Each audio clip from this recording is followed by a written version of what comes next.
Today is the feast of Christ the King, the last Sunday in our Western liturgical calendar. It's the newest of Christian festivals instituted by Pope Pius XI in 1925. Instituted to counter the rise of secularism and the rise of xenophobic leaders in Europe. Pius hoped that nations would see that the church has the right to freedom and immunity from the state, that leaders and nations would give respect to Christ, and that the faithful would gain strength, hope, and courage from the celebration of this feast. It's also the last Sunday that we will hear from the Gospel of Matthew for a couple of years. And we hear the parable of the sheep and goats, the last of three parables in the 25th chapter. The chapter is part of the last 5 great discourses or sermons in Matthew's Gospel. And it's sometimes called the Olivet Discourse because Jesus delivered it from the Mount of Olives, a place in the last 2 weeks that Kay and I spent a week living and working from.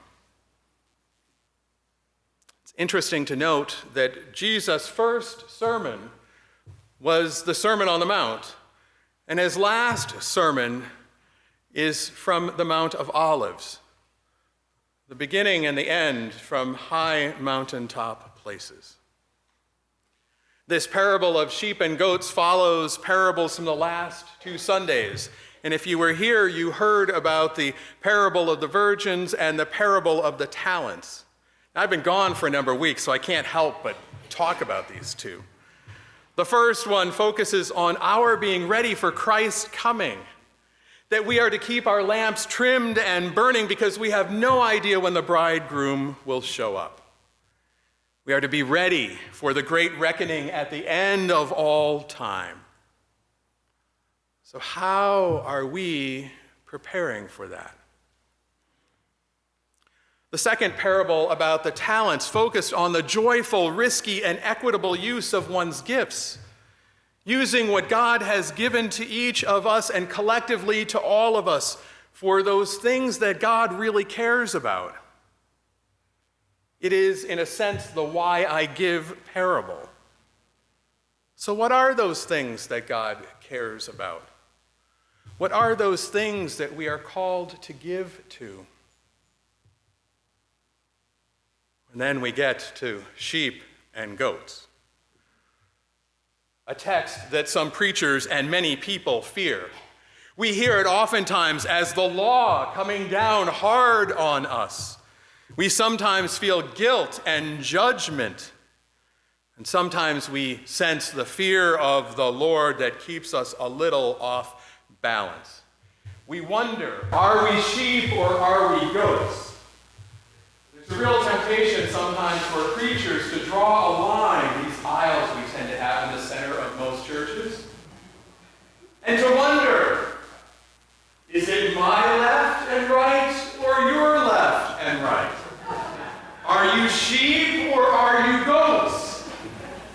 Have you been living righteously or selfishly? Are you worrying about the things that God cares about? Are you sharing yourself and all that you've been given in service to those things and people and places? Sheep and goats. I think Jesus tells us this parable to help answer the questions raised by the previous 2 parables. He's talking about readiness and what we should be caring about, why we should be giving. And he does this based on several key points of discipleship. It's really pretty simple when you get right down to it. When I was hungry, you gave me food. Whatever you did to the least of these, you did to me. You see, God cares about those who are hungry and thirsty, naked, strangers, sick, and imprisoned in jails and imprisoned by guilt and fear, addiction, the circumstances of life. This sheep and goat story is only found in Matthew, so thankfully I won't have to preach on it until year 3 rolls around again. I keep going back to this continuation of the previous 2 parables because of this ongoing theme of what we should be doing while we wait for the return of Christ. Return of Christ. Oh, sure, we are all about, oh, little town of Bethlehem. We can prepare in this upcoming month for that cute and sweet little baby Jesus in the manger, wrapped in swaddling clothes, the one whom we sing songs about, the one whom our consumption and gift buying is done in the name of. But I said the return of Christ. The return of Christ, that if he was born in the same place he was born in Bethlehem where we were a week ago, the wise men would not be able to visit because of the 28-foot wall of separation that winds its way through that most holy of little towns. What should we be doing while waiting for the return of Christ? I'm reminded of how Francis, Frank from Assisi, became Saint Francis. I don't know if you know this, but he prayed one prayer, a simple prayer, over and over again, day after day, while kneeling before a crucifix in the small, crumbling church, San Damiano. It's a wonderful prayer. Most high, glorious God, enlighten the darkness of my heart, and give me, Lord, correct faith, firm hope, perfect charity, wisdom and perception, that I may do what is truly your most holy will.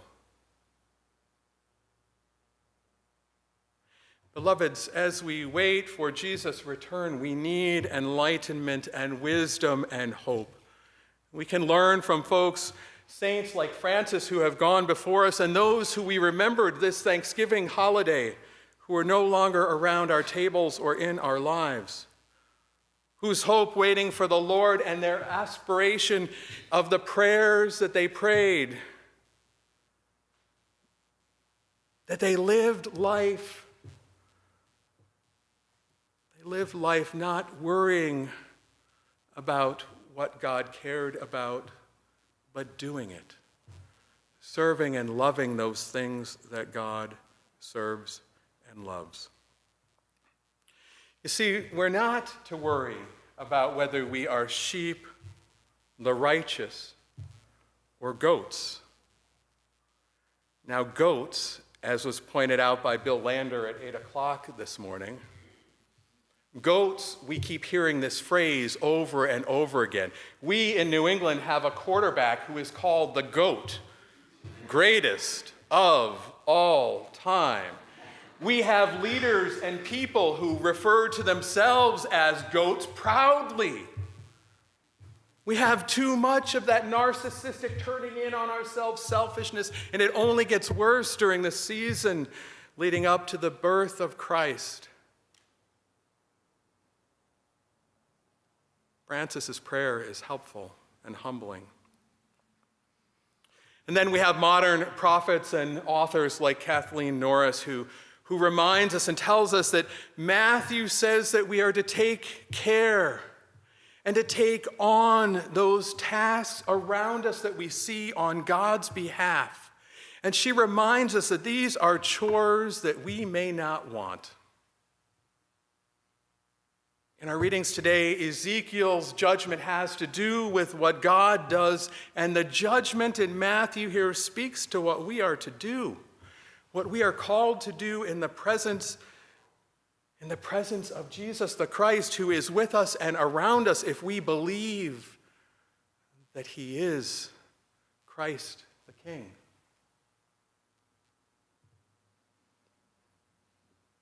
So how shall we, as the people God has gathered as All Saints Church, spend this time together waiting for the return of Christ? We're called to keep our light shining, our lamps trimmed and burning. And this means so much more than just keeping the lights on.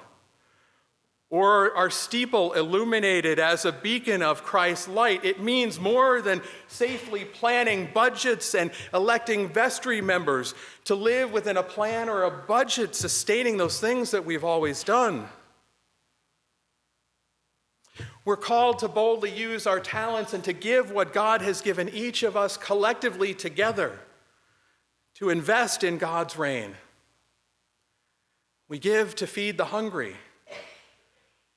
We do it through food and spiritual sustenance.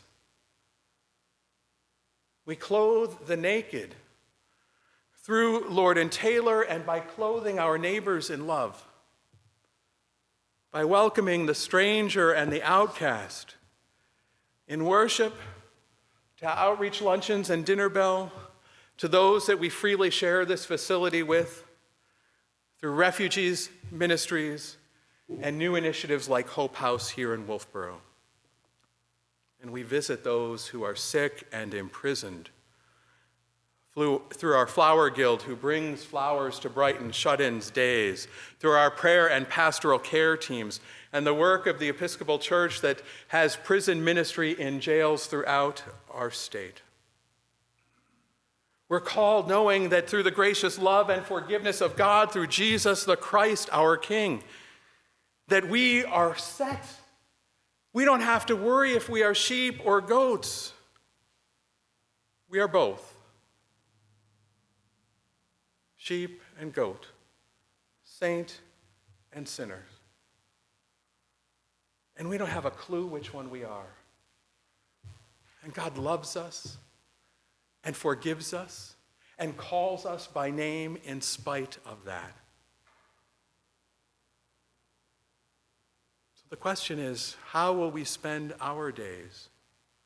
Our days of grace that God has given us. What will we give because God has given so much to us? But our human imagination gets in the way. It is tormented by our fears. We rack ourselves by a sense of not having or being enough. We are imprisoned by the limitations we or our society places on us.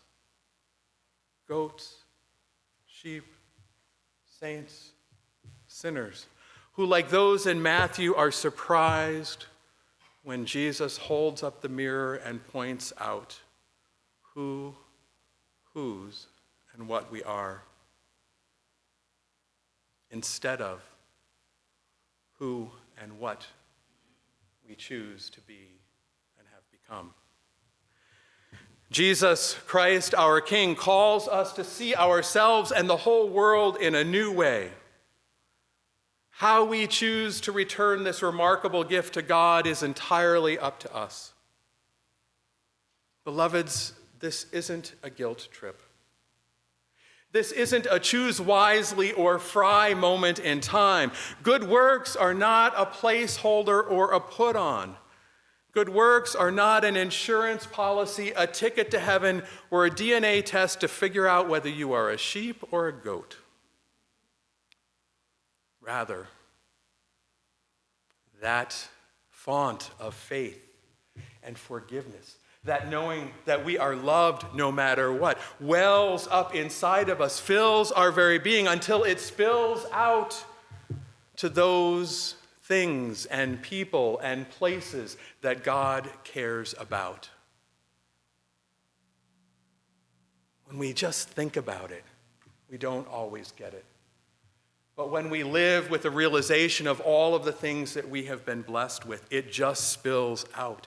They flow freely from a life of faith, from a heart walking with Jesus the Christ, and gifts shared collectively as the people of God gathered as All Saints Church that reflect the love and the light of Christ the King, who reigns over all, who serves all, whether today you're a goat or a sheep, a saint or a sinner.